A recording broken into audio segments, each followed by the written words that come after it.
Hello दोस्तों। तो जैसा कि आप जानते हैं कि हम जो है सो बिहार बोर्ड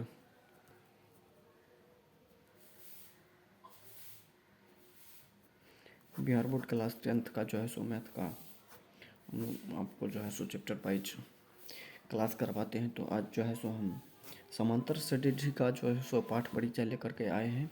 अच्छे तरह से हम लोग आज जो है सो पाठ परिचय करेंगे। उसके बाद कल से जो है सो हम लोग 5वें अध्याय में समांतर स्ट्रेटेजी क्लास 10th में दिया गया है। कल से जो है सो हम लोग 5.1 से शुरू करेंगे क्लास। पहले आज हम लोग कुछ बेसिक चीज़ें जो होती है वो जान लेते हैं। तो देखिए, अनुक्रम क्या होता है।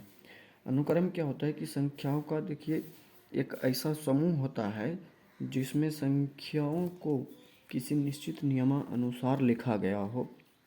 जैसे देख लीजिए यहाँ 10, 12, 13, 16, 100। इसमें हम क्या कह सकते हैं कि देखिए, यहाँ ऐसा तो नहीं कह सकते हैं कि 10 में 2 जोड़े 12 हो गया, उसके बाद फिर 12 में 2 जोड़े 13 हो गया, ऐसा तो नहीं है। लेकिन कोई नियम इसमें तो ज़रूर लग रहा है। क्यों? क्योंकि देखिए सब एकदम से बढ़ते क्रम में ही जा रहा है। 10 से बड़ा है 12, 12 से बड़ा है 13, 13 से बड़ा है 16, 16 से बड़ा है 100। इसके बाद मतलब इसमें एक नियम लग रहा है। लेकिन अब इसको देख कर के जो है सो हम अगली संख्या को नहीं बता सकते हैं बस। लेकिन नियम तो लग रहा है। वो नियम है आरोही क्रम का नियम इसमें। तो निश्चित कोई भी निश्चित नियम लग रहा है तो ये अनुक्रम कहला जाएगा। क्या लिखा है? संख्याओं के इस समूह में निश्चित नियम यह है कि यह आरोही क्रम में लिखा हुआ है। किसी भी नियम में लिखा हुआ है संख्याओं का कोई भी समूह तो वो अनुक्रम कहला जाएगा। अब देख लीजिए पद क्या होता है। तो अनुक्रम का प्रत्येक संख्या जो है सो पद कहलाता है। मतलब ये जो 10 है 10 भी पद कहलाएगा, 12 भी पद कहलाएगा, 13 भी पद कहलाएगा, 16 भी पद कहलाएगा और 100 भी पद कहलाएगा। और आगे जो भी संख्याएं आएगी इसमें वो सारी की सारी संख्याएं पद कहलाएगी। तो हम इसमें देखिए जैसे में दिया है A1, A2, A3 dot dot dot AN तक जाएगी संख्या। तो A या AN जो है सो पहला पद कहलाएगा। AN जो है सो AN लिखा हुआ है मतलब nवां पद का बात कर रहा है। अब देख लीजिए नोट में, अनुक्रम जो है सो परिमित भी हो सकता है अपरिमित भी हो सकता है। परिमित अनुक्रम मतलब जिसमें कि पदों की संख्याएं परिमित हो, लिमिट हो।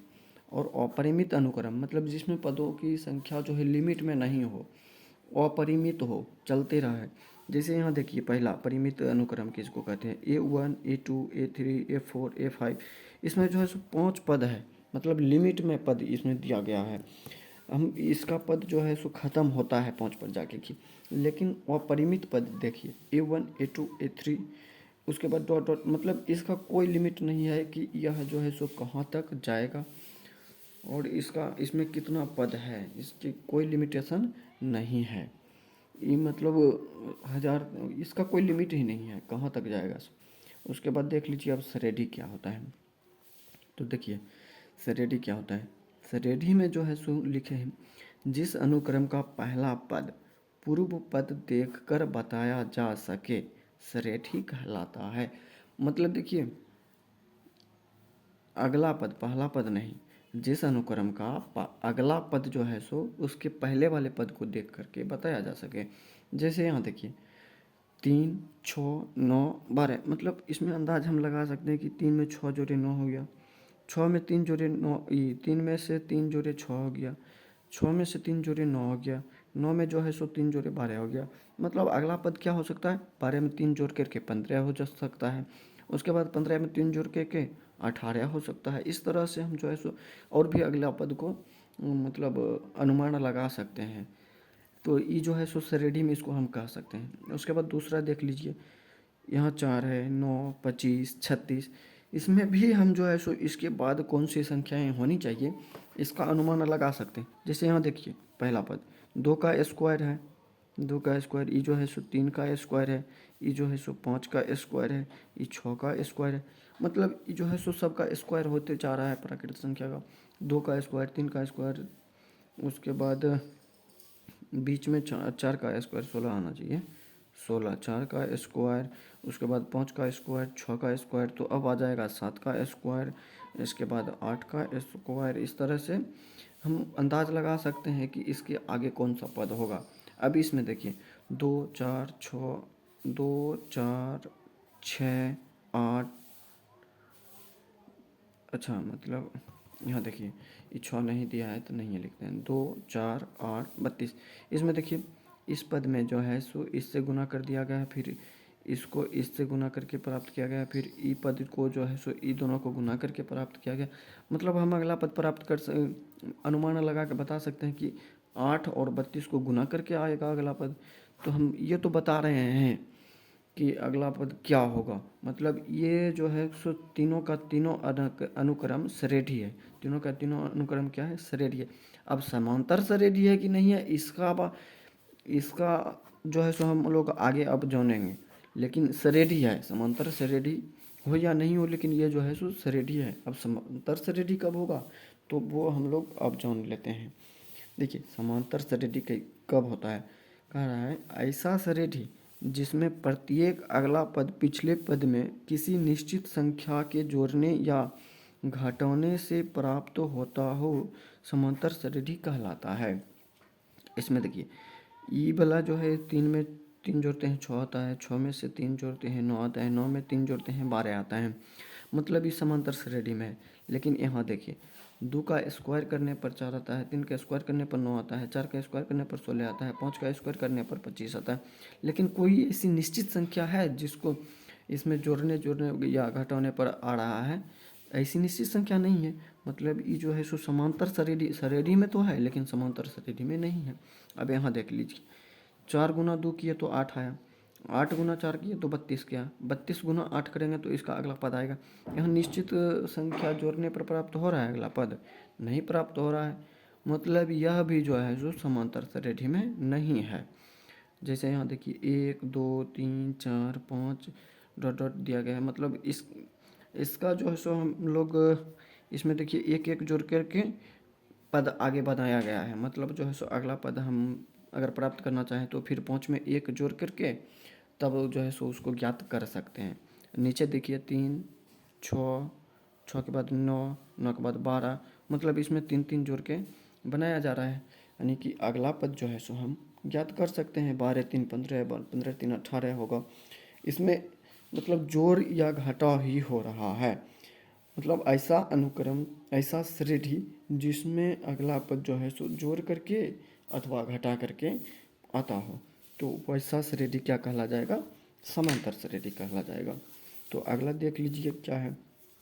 अगला हमारा आएगा सर्वांतर। तो सर्वांतर क्या कहते हैं? देखिए समांतर श्रेणी में उस निश्चित संख्या जिसको जोड़ने पर अगला पद प्राप्त होता है, वही निश्चित संख्या जो है सो सर्वांतर कहलाता है। तो अब देख लीजिए जिस नियत संख्या को पिछले पदों में जोड़ने अथवा घटाने से अगला पद प्राप्त होता है, वह नियत संख्या ही क्या कहलाता है? वह नियत संख्या ही सर्वांतर कहलाता है।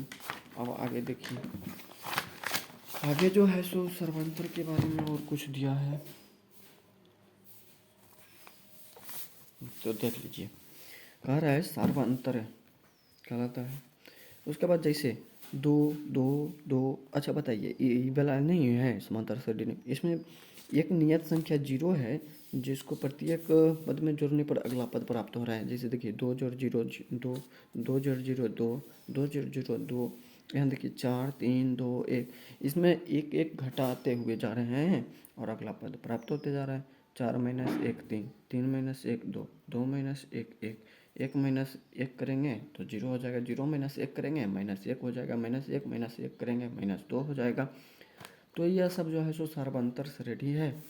अब देखिए सर्वांतर श्रेणी का व्यापक रूप क्या होता है। तो देखिए सर्वांतर श्रेणी का व्यापक रूप होता है A1 A2 A3 ए डॉट डॉट करते हुए AN तक जाता है। जहाँ पर क्या है, जहाँ पर जो है सो A प्रथम पद है, AN अंतिम पद, और उसके बाद या फिर इसको इस तरह से रूप में लिख सकते हैं A1 A2 A3 करके, या A plus D A+2D A+3D, इसे डॉट डॉट AN तक। जहाँ जो है सो ए क्या है, पहला पद है, AN क्या है, अंतिम nवां पद है, और उसके बाद डी क्या है, तो डी सर्वांतर है।